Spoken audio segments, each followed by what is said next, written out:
Question 4 asks us to find the resistance of the single equivalent resistor that could replace those four. Now it's really important to be organised here. We're trying to find the one resistor that would do the same job that those four are doing as far as the battery is concerned. So best way to be organised, the diagram's labelled the two ends as A and B. I'm going to label the middle part, could call it anything, I'm going to call it C and be boring. I've done that so that I can then explain what I'm doing. So what I'm going to do first of all, I'm going to deal with these two resistors here. So if I write for AC, it's obvious then what I'm doing. Those two resistors are in parallel, so I'm going to use the parallel equation. 1 over R equals 1 over 30 plus 1 over 60. I'm not going to bother writing the 1 over R1 plus 1 over R2. Anybody looking at that will know that it's what you're doing. 1 over 30 plus 1 over 60. Of course I could do it on my calculator, but because these are easy numbers, that's 1 over 30 is 2 over 60 plus 1 over 60, so it's 3 over 60, which of course is 1 over 20. And again, I said it before, don't fall into the trap of putting equals 20, because it doesn't equal 20. What it does mean, therefore, that the answer for those two resistors, the equivalent resistance of them, R is equal to 20 ohms. And then I've done A to C. Next thing I'm going to do the other half. So for B to C, because I've written this for B to C, it's obvious what I'm doing. If I write 1 over R again, anybody reading would know that this is a different R from that one. I've explained what it's about, so that's alright. If I hadn't done the explanation, I'd be having the same letter R meaning different things, and that would get people confused. So again, 1 over R is equal to 1 over R1 plus 1 over R2. Just going to write the numbers, because anybody looking at it will know what you're doing. 1 over 40 plus 1 over 120. And this time, just to be different, I'm going to do it on the calculator. So 1 divided by 40 plus 1 divided by 120 equals 0.0333. That's 1 over R. Therefore, R must equal 1 divided by 0.0333. So let's turn that upside down. X to the minus 1 equals 30 ohms. Now, obviously could have done it using fractions as well, but thought I'd do one way and one the other. So, those two resistors do the same job as a 20 ohm resistor. Those two do the same job as a 30 ohm resistor. And it says show that the equivalent resistance between A and C. So for AC, the total resistance, R equals, well, let's add them together. That's like having a 20, that's like having a 30. 20 plus 30 equals 50 ohms.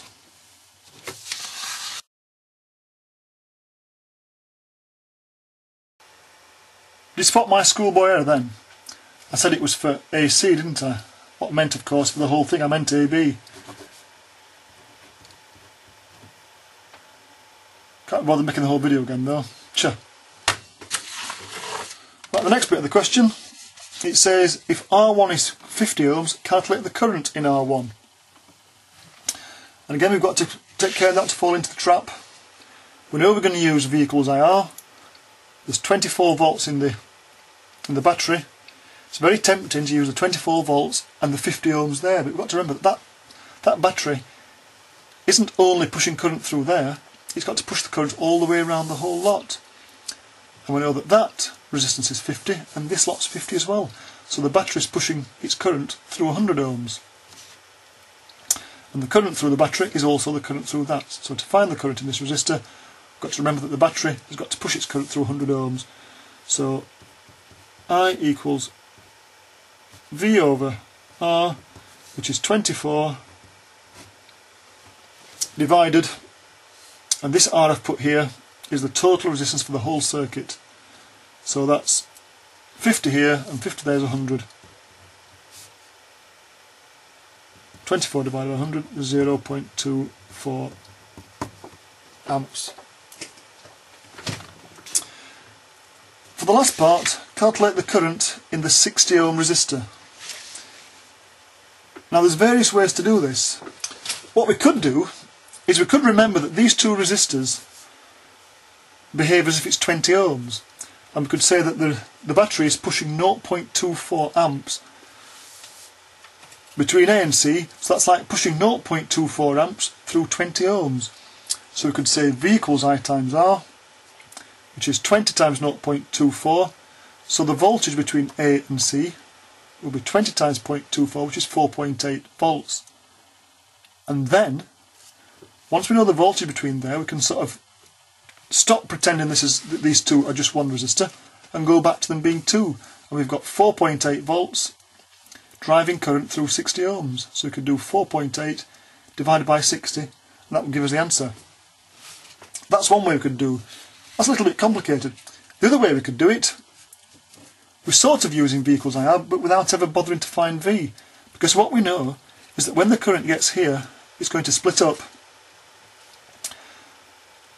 And because this has got twice the resistance of that one, this will only get half as much current as that one gets.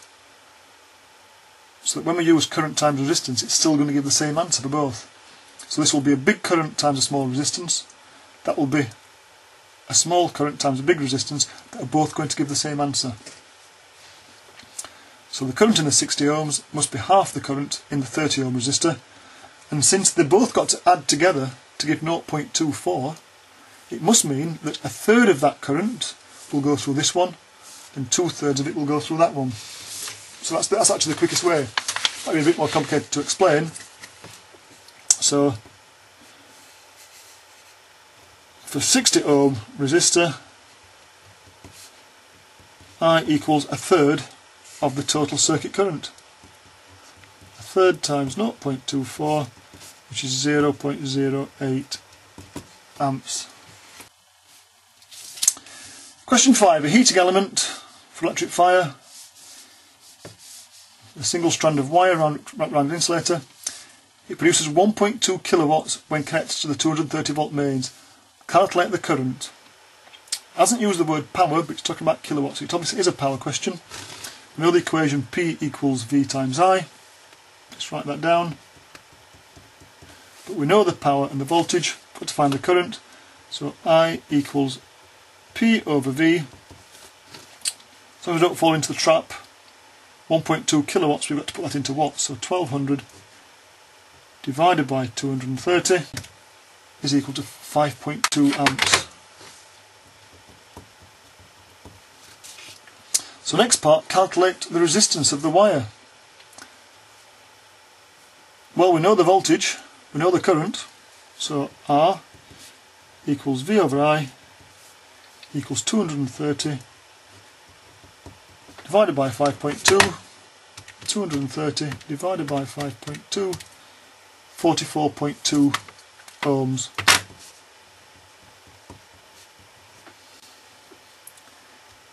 Get away with putting 44.2, really I suppose we should only put 44 because that's only two significant figures.